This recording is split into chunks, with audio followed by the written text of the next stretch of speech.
最新私人住宅樓價指數已經連升13個月，按指數計算，期間整體樓價已反彈12.8%，但實際上唔少地區嘅樓價已大幅反彈2至3成，樓價接連上升。換言之，於1年多前入市嘅業主，唔少人已經可以賺錢離場。而事實上，近年已有唔少入伙新盤錄得短期轉售獲利個案，賺幅亦相當顯著。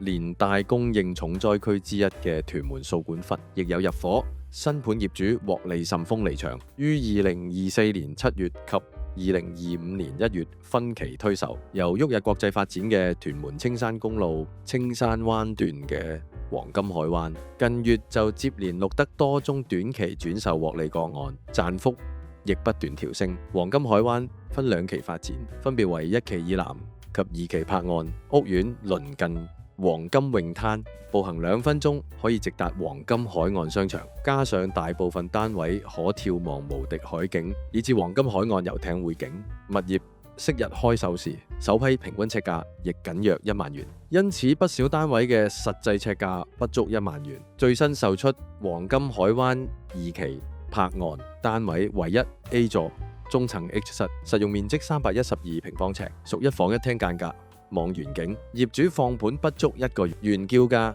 390萬，輕微減價5萬元即獲承接，減幅僅1.3%，成交價為385萬元，實用面積尺價達12,340元。業主於去年1月購入樓花單位，當時作價僅299.9萬元，持貨僅1年半，至今轉售，帳面大幅獲利85.1萬元。單位期內顯著升值28%。想知道更多成交消息，記得訂閱我哋頻道，撳埋個鐘仔，只要有新片你就立即收到通知。我哋下條片再見啦，拜拜。Century 21. This is our time. This is our century.